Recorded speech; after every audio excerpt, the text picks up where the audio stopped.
Bismillahirrahmanirrahim. Assalamualaikum. Welcome to the Bailish World class. Today we are going to start lecture number 18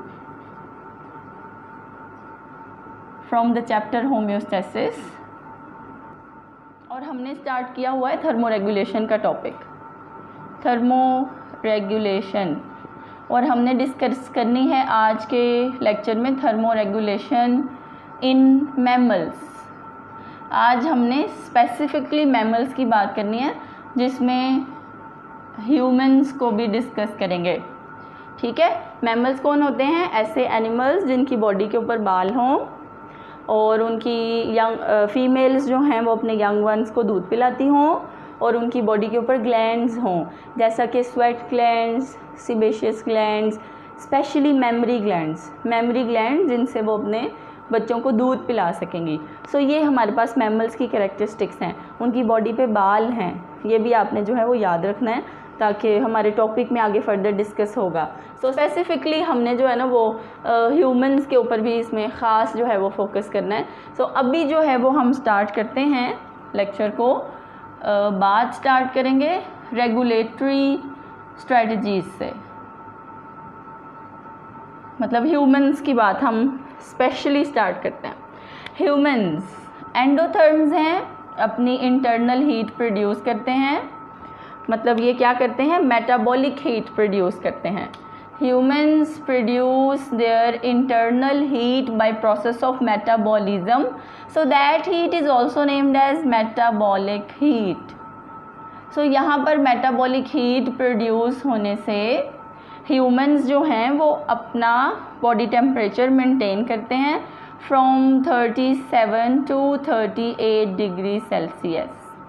ठीक है, ये हमारा तकरीबन जो है वो टेम्परेचर है। 37 से थोड़ा सा नीचे भी जा सकता है, 37 से थोड़ा सा ऊपर भी चला जाता है, फिर हमारी बॉडी जो है उसे रेगुलेट खुद ब खुद कर लेती है। तो ह्यूमंस के पास मेटाबॉलिक हीट मौजूद है, दैट्स वाई उनको राउंड द क्लॉक सारा दिन रात एनर्जी मिलती रहती है।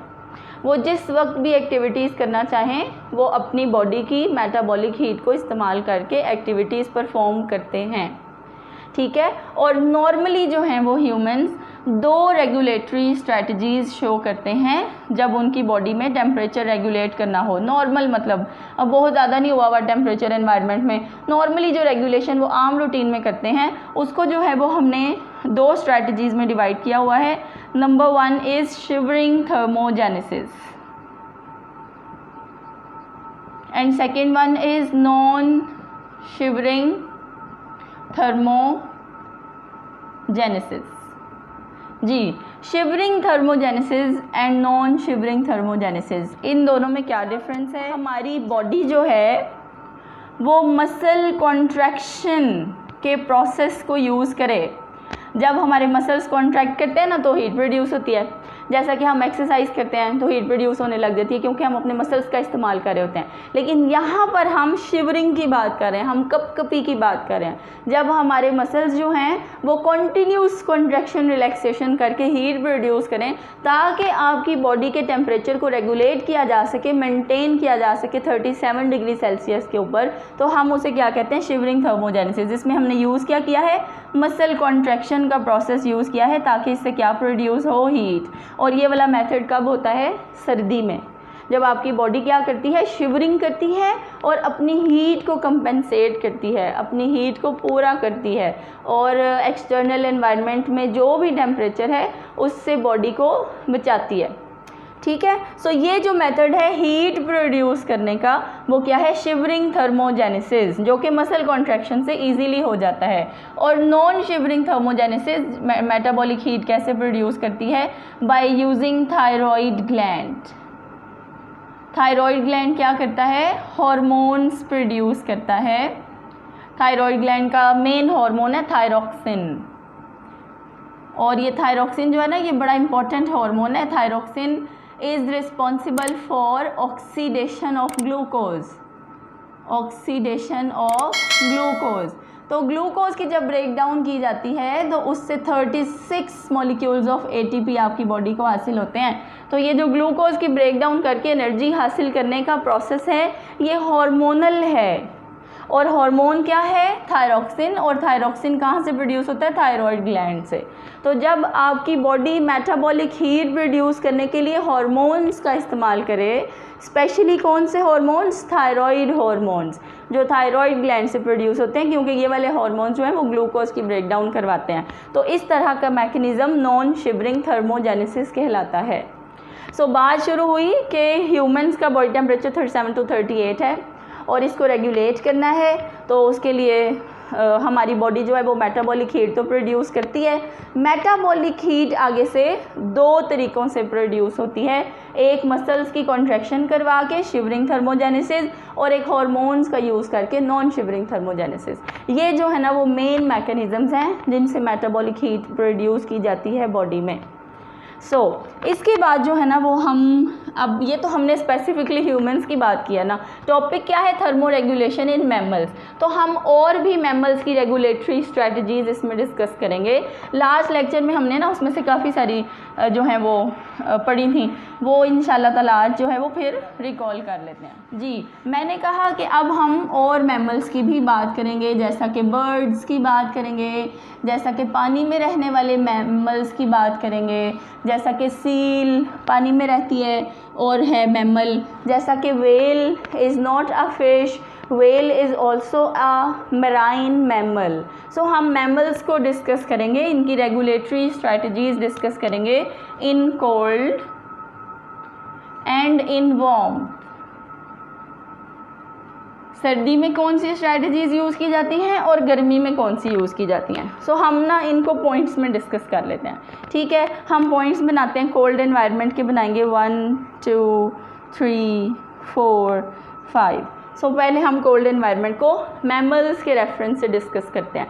सबसे पहली बात, सर्दी में मैमल्स वैज़ो कॉन्स्ट्रिक्शन का प्रोसेस शो करते हैं, जिसमें ब्लड वेसल्स कॉन्स्ट्रिक्ट होकर डीप द स्किन चली जाती हैं ताकि बॉडी की हीट बाहर ना जा सके, क्योंकि सर्दियां हैं, बाहर जो है वो डिग्री सेल्सियस कम है, 5 है, 4 है, 3 है, कभी कभी तो फ्रीजिंग 0 भी होता है।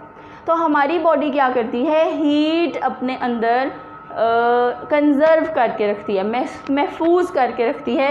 कैसे करती है? वैज़ो कॉन्स्ट्रिक्शन करके ब्लड का फ़्लो कम कर लेती है, ब्लड वेसल्स कॉन्स्ट्रिक्ट हो जाती हैं, स्किन के अंदर चली जाती हैं और बॉडी की मेटाबॉलिक हीट बाहर नहीं जाती, उसे हम अपने अंदर ही महफूज कर लेते हैं। ये है जी पहला तरीका, सर्दियों में जो स्ट्रैटेजी यूज़ की जाती है मैमल्स में। दूसरा है जी हमारे पास, ह्यूमंस की बात करते हैं क्योंकि हम भी मैमल्स में आते हैं। ह्यूमंस क्या करते हैं? ट्रंक पोर्शन बहुत ज़रूरी है ह्यूमंस का। ट्रंक पोर्शन, हमारा थोरेसिक पोर्शन, यहाँ शोल्डर्स से लेके रिब्स से लेके पेल्विक गर्डल तक ये जो पोर्शन है, ये कौन सा पोर्शन है? ट्रंक पोर्शन है।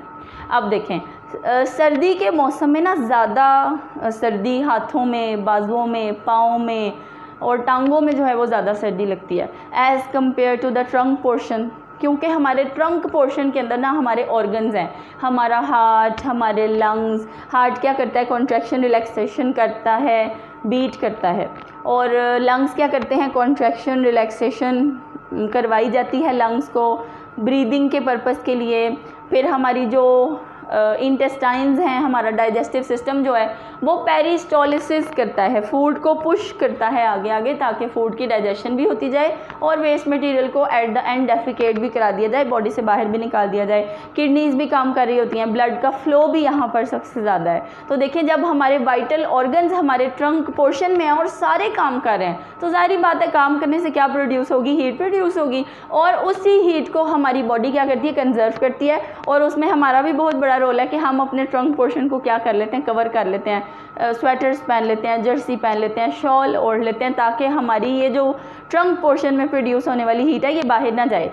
फिर यही हीट जो है ना, देखें, पाँव में सॉक्स पहन लें, 2 ट्राउज़र्स पहन लें, बाजुओं में कुछ पहन लें, जब तक जो है ना वो ट्रंक पोर्शन कवर नहीं होगा तब तक जो है ना वो बॉडी मतलब सर्दी महसूस करती रहेगी। और अगर आप बाकी सब ना पहने, सॉक्स ना पहने, 2-2 3-3 ट्राउज़र्स ना पहने और बहुत सारे ग्लव्स ना पहने, सिर्फ एक अपना ट्रंक पोर्शन कवर कर लें, तो क्या होता है कि हीट बाहर नहीं जाती और वही हीट ब्लड के थ्रू फोर लिम्स और हाइंड लिम्स यानी कि बाजुओं और टांगों में से जब गुजरती है तो वो बॉडी को नॉर्मलाइज कर देती है। तो सर्दी से बचने का एक ये भी मैकेनिज़्म है। और उसके अलावा जो है वो ह्यूमंस की ही बात करें तो ह्यूमंस के पास एक इंसुलेशन के लिए इंसुलेटिंग फैटी लेयर भी मौजूद है स्किन के नीचे। तो ये जो फैट्स की लेयर है स्किन के नीचे, एक बारीक सी चर्बी की जो लेयर है वो भी सर्दी से इंसानों को बचाती है। और उसके अलावा हमने बर्ड्स में जो है वो डिस्कस की थी लास्ट लेक्चर में प्लमेज फ्लफिंग, जिसमें परिंदे क्या करते हैं, अपने फीदर्स के मसल्स को एक साथ कॉन्ट्रैक्ट करते हैं और उससे हीट की एक लेयर प्रोड्यूस होती है जिससे जिसको ना वो अपने फीदर्स के अंदर कुछ टाइम के लिए बंद कर लेते हैं ताकि वो सर्दी के इफ़ेक्ट से बच सकें। और इंसान की भी बात की थी कि इंसानों में जो है वो गूज बम्प्स का जो है वो प्रोसेस होता है, गूज बम्प्स, जिनमें फ़र्ज़ को यूज़ किया जाता है। फ़र्ज़ मीन्स बाल, फ़र्ज़ मीन्स बाल। जैसा कि पोलर बियर की जो है ना वो बॉडी के ऊपर क्या होते हैं, वाइट कलर के बहुत सारे फ़र्ज़ होते हैं। जैसे कैट्स की बॉडी के ऊपर बहुत सारे फ़र्ज़ होते हैं, डॉग्स की बॉडी के ऊपर फ़र्ज़ होते हैं। ये तो फ़र्ज़ क्या है, बाल हैं। तो इनके भी बालों के जो बेस में छोटे छोटे मसल्स होते हैं, उन मसल्स को क्या किया जाता है, इकट्ठा कॉन्ट्रैक्ट किया जाता है जिससे कुछ देर के लिए एक वार्म ब्लैंकेट जो है वो बॉडी के ऊपर प्रोड्यूस हो जाता है। नेक्स्ट जो हमारे पास स्ट्रैटेजी है वो है जी मराइन मैमल्स की, पानी में रहने वाले, नमकीन पानी में रहने वाले मैमल्स, जैसा कि वेल, जैसा कि सील्स, और जैसा कि हम इसमें पोलर बियर भी डिस्कस कर सकते हैं। तो इन मैमल्स के पास ना एक ब्राउन फैट पाई जाती है, एक मोटी सी लेयर होती है ब्राउन फैट की इनकी स्किन के नीचे, जिसे हम ब्लबर कहते हैं। और ये जो ब्लबर है ये क्या करती है, सर्दी से इनको बचाती है। सो ये इतने ठंडे पानी में रहने वाले हैं, बर्फ़ के ऊपर भी जो है ना वो सील्स आके बैठ जाती हैं, लेकिन ये उस सर्दी के इफ़ेक्ट से कैसे बचती हैं कि इनके पास एक ब्लबर की लेयर मौजूद है। So now we are going to discuss the regulatory strategies of warmth environment. इसमें हमारे पास सबसे पहली गर्मी से बचने के लिए जो स्ट्रैटेजी है वो क्या है, वेज़ोडाइलेशन। वेज़ोडाइलेशन मीन्स ब्लड वेसल्स डायलेट हो जाती हैं, डायलेट होके फैल के स्किन के पास आ जाती हैं और उनके अंदर जो हीट होती है उसको डिसिपेट कर दिया जाता है, उसको बॉडी से निकाल दिया जाता है। सो उससे यही तरीका है गेट रिड होने का कि गर्मी जो है वो बॉडी से निकाल दी जाए। सो वेज़ो कंस्ट्रिक्शन का ऑपोजिट क्या है, वेज़ोडाइलेशन। और दूसरी स्ट्रैटेजी जो है वो सिंपल है, स्वेट ग्लैंड्स। ये दोनों जो है ना वो एक दूसरे के साथ कनेक्टेड चीज़ें हैं। जब ब्लड वेसल्स डायलेट होकर स्किन के पास आती हैं तो उनमें से जो हीट निकाली जाती है बॉडी से वो पसीने की फॉर्म में होती है, वो स्वेटिंग की फॉर्म में होती है, वो वाटर वेपर्स की फॉर्म में होती है। तो दूसरा काम जो किया जाता है, दूसरी स्ट्रैटेजी क्या है, स्वेटिंग। स्वेटिंग करके क्या किया जाता है, इवेपोरेटिव कूलिंग की जाती है, इवेपोरेटिव कूलिंग जी। और थर्ड स्ट्रैटेजी जो कि ये तो हमने दोनों ह्यूमंस के बारे में बात की, अब अगली स्ट्रैटेजी जो है वो गर्मी से बचने के लिए हम डॉग्स की बात करने लगे हैं, क्योंकि देखें थर्मो रेगुलेशन हम मैमल्स की भी साथ स्टडी कर रहे हैं, ह्यूमंस के साथ दूसरे मैमल्स भी डिस्कस कर रहे हैं। तो डॉग्स क्या करते हैं जी, पेंटिंग करते हैं, पेंटिंग इन डॉग्स। अपनी जो है वो ज़ुबान जो है वो बाहर निकाल लेते हैं, मुंह खोल लेते हैं और अपने लंग्स से जो है वो हीट को बॉडी से बाहर निकालते हैं। इस प्रोसेस को क्या कहते हैं, पेंटिंग। ठीक है, loss of heat through lungs, through respiratory tract, सांस की नाली से हो के जो हीट बाहर निकलती है। और हमारे पास फोर्थ रेगुलेटरी स्ट्रैटेजी जो हम डिस्कस करने लगे हैं वो है बैट्स में। बैट्स क्या करती हैं, अपना सलाइवा और अपना यूरिन यूज़ करके हीट जो है वो बॉडी से बाहर निकालती हैं। जैसा कि डॉग्स ने अपने रेस्पिरेटरी ट्रैक्ट का इस्तेमाल किया, लंग्स का इस्तेमाल किया, वैसे बैट्स जो हैं वो सलाइवा जो ओरल कैविटी में फ्लूइड प्रोड्यूस होता है वो, और यूरिन जो बॉडी से नाइट्रोजनस वेस्ट लेके निकल रहा है, इन दोनों का इस्तेमाल करके हीट को बॉडी से बाहर निकालती हैं। सो ये था आज का टॉपिक जिसमें हमने रेगुलेटरी स्ट्रैटेजीज डिस्कस की हैं मैमल्स के लिए। आप चैनल को सब्सक्राइब करें और बुक से जो है वो आप देख लें टॉपिक आपने जो याद करना है। हमारे पास पेज नंबर है 18, इसमें हैं जी thermo regulation in mammals specially humans, उनकी थर्मो रेगुलेटरी स्ट्रैटेजीज़ हैं। इसमें से आपने बस 2 डेफिनेशंस याद करनी है, एक शिवरिंग थर्मोजेनेसिस की, एक नॉन शिवरिंग थर्मोजेनेसिस की। उसके बाद आपने ये टेबल अभी नहीं करना, ये अभी नेक्स्ट लेक्चर में हम डिस्कस करेंगे, ये इसके साथ नहीं है। इसके साथ है जी कोल्ड टेम्परेचर, ये जो हमने लिखी हैं स्ट्रैटेजीज़, ये इस पैराग्राफ में लिखी हैं। आप 1 2 3 4 5 नंबरिंग करके इसे याद करें। और उसके बाद वार्म टेम्परेचर में 1 2 3 4 रेगुलेटरी स्ट्रैटेजीज़ जो हैं वो हमने बताई हैं। ये नेक्स्ट पेज पे यहाँ तक जो है वो आपने इसको याद करना है लॉन्ग क्वेश्चन के लिए। और फिर MCQs जो हैं वो इसमें से ज़्यादातर आते हैं, शॉर्ट क्वेश्चंस नहीं हैं इसमें से। थैंक यू, अल्लाह हाफिज़।